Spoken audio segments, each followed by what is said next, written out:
Assalamualaikum warahmatullahi wabarakatuh. Perkenalkan, nama saya Dwi Prihartiwi dari kelas 10 OTKP 1.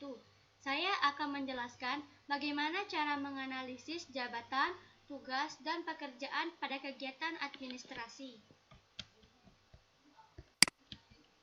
Uraian jabatan. 1. Kepala kantor atau pimpinan kantor atau direktur kantor. Pimpinan kantor adalah orang yang memantau dan bertanggung jawab terhadap kelancaran aktivitas kantor secara keseluruhan, mengatur pembagian tugas pekerjaan personil, mengatur mekanisme kerja, dan perlengkapan kerja kantor sesuai kebutuhan. 2. Manajerial. Bagian manajerial adalah orang yang memimpin dalam melaksanakan pekerjaan dengan menjalankan fungsi-fungsi manajemen, planning, organizing, actuating, controlling, decision making. Jabatan manajerial adalah jabatan yang memiliki bawahan. Contohnya, manajer membawahi para staf dan non-staf atau pelaksana. 3. Staf atau pembantu ahli. Jabatan ini merupakan para tenaga ahli yang cukup dan mampu dalam bidangnya. Tugasnya membantu administrator dan manajer dalam melaksanakan pekerjaan-pekerjaan kantor. Contoh, staf simpan pinjam, staf akuntan, dan staf pemasaran. 4. Kepala Personalia atau HRD, Human Resource Department. Orang yang memiliki jabatan ini bekerja di bagian khusus kepegawaian. Tugasnya menentukan tenaga kerja yang sesuai dengan yang dibutuhkan oleh perusahaan. Selain itu, HRD juga mengatur atau mengordinasikan hak-hak pegawai, seperti jatah cuti pegawai, santunan kesehatan, dan lain-lain. 5. Kepala Tata Usaha atau Kepala Administrasi. Kepala tata usaha adalah orang yang menentukan garis-garis besar kebijakan dan tujuan yang harus dijalankan oleh kantor, serta memberikan pelayanan teknis dan administrasi kepada semua satuan unit di bidang ketatausahaan yang meliputi perencanaan, pelaporan, kepegawaian, keuangan rumah tangga, keprotokoleran, perlengkapan, dan peralatan kantor. Uraian tugas. 1. Memilih pos, surat, paket kiriman, pemesanan. 2. Menjawab dan menerima telepon, pengetikan dokumen, surat menyurat offline maupun online. 3. Memesan persediaan alat tulis kantor. 4. Menyapa dan melayani klien. 5. Membuat agenda kantor. 6. Filing data entry atau mengisi data entry perusahaan.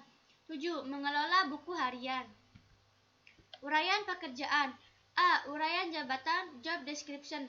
Uraian jabatan adalah suatu catatan yang sistematis tentang tugas dan tanggung jawab suatu jabatan tertentu yang ditulis berdasarkan fakta-fakta yang ada. Penyusunan uraian jabatan ini adalah sangat penting, terutama untuk menghindarkan terjadinya perbedaan pengertian, untuk menghindari terjadinya pekerjaan rangkap, serta untuk mengetahui batas-batas tanggung jawab dan wewenang masing-masing jabatan. Hal-hal yang perlu dicantumkan dalam uraian jabatan pada umumnya meliputi 1. Identifikasi jabatan, yang berisi informasi tentang nama jabatan, bagian nomor dan kode jabatan dalam suatu perusahaan. A. Ikhtisar jabatan, yang berisi penjelasan singkat tentang jabatan tersebut, yang juga memberikan suatu definisi singkat yang berguna sebagai tambahan atas informasi pada identifikasi jabatan apabila nama jabatan tidak cukup jelas. B. Tugas-tugas yang harus dilaksanakan. Bagian ini adalah inti dari uraian jabatan dan merupakan bagian yang paling sulit untuk dituliskan secara tepat. Untuk itu, bisa dimulai menyusunnya dengan mencoba menjawab pertanyaan-pertanyaan tentang apa dan mengapa suatu pekerjaan dilaksanakan, dan bagaimana cara melaksanakannya. C. Pengawasan yang harus dilakukan dan diterima. Bagian ini menjelaskan nama-nama jabatan yang ada di atas dan di bawah jabatan ini dan tingkat pengawasan yang terlibat. D. Hubungan dengan jabatan lain. Bagian ini menjelaskan hubungan vertikal dan horizontal jabatan ini dengan jabatan-jabatan lainnya dalam hubungannya dengan jalur promosi, aliran, serta prosedur kerja. E. Mesin, peralatan dan bahan-bahan yang digunakan. F. Kondisi kerja, yang menjelaskan kondisi fisik lingkungan kerja dari suatu jabatan, misalnya panas, dingin, berdebu, ketal, bising, dan lain-lain, terutama kondisi kerja yang berbahaya. 2. Spesifikasi atau persyaratan pekerjaan atau jabatan. Spesifikasi jabatan adalah persyaratan minimal yang harus dipenuhi oleh orang yang menduduki suatu jabatan agar ia dapat melaksanakan tugas-tugas yang diberikan kepadanya dengan baik. Spesifikasi jabatan ini dapat disusun secara bersama-sama dengan uraian jabatan, tetapi dapat juga disusun secara terpisah. Beberapa hal yang pada umumnya dimasukkan dalam spesifikasi jabatan adalah 1. Persyaratan pendidikan, latihan, dan pengalaman kerja. 2. Persyaratan pengetahuan dan keterampilan. 3. Persyaratan fisik dan mental. 4. Persyaratan umur dan jenis kelamin. 3. Kegunaan uraian jabatan dan spesifikasi jabatan. 1. Sebagai dasar untuk melakukan evaluasi jabatan. 2. Sebagai dasar untuk menentukan standar hasil kerja seseorang. 3. Sebagai dasar untuk merancang program pendidikan dan latihan. 4. Sebagai dasar untuk mengembangkan keselamatan kerja. B. Pelaksanaan analisis pekerjaan kantor.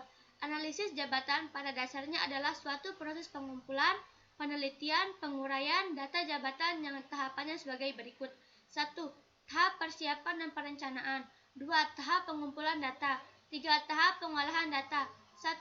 Tahap persiapan dan perencanaan. Pada tahap ini beberapa kegiatan yang dilakukan adalah penegasan kembali struktur organisasi yang akan menjadi pegangan bagi proses selanjutnya termasuk nama-nama jabatan dan tempatnya. Inventarisasi jabatan yang ada di setiap unit kerja dan disusun berdasarkan hierarki dan diberi kode identifikasi. Menetapkan metode pengumpulan data yang akan digunakan dan menyiapkan alat. Membentuk tim pelaksana analisis dan menjelaskan tentang metode yang akan digunakan. Komunikasi atau penjelasan oleh pimpinan perusahaan kepada semua pimpinan unit kerja dan semua karyawan tentang maksud dan tujuan analisis jabatan yang akan dilaksanakan.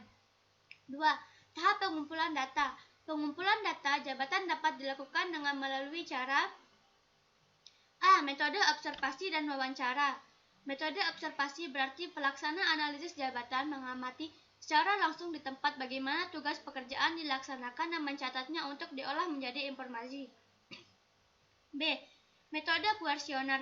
Pengumpulan data dilakukan melalui penyebaran daftar pertanyaan kepada semua karyawan untuk diisi. C. Metode studi referensi. Metode ini mengandalkan pada pengetahuan dan ahli, rujukan yang ada dan perbandingan dengan organisasi lain. Metode ini jarang digunakan. D. Metode kombinasi. Metode ini berarti menggunakan beberapa metode di atas sekaligus. Faktor-faktor yang perlu dipertimbangkan untuk menetapkan metode analisis yang terbaik adalah 1. Karakteristik pekerjaan, fungsi, tanggung jawab, dan kondisi. 2. Lokasi tempat kerja. 3. Persiapan pendahuluan yang dilakukan oleh analisis. 4.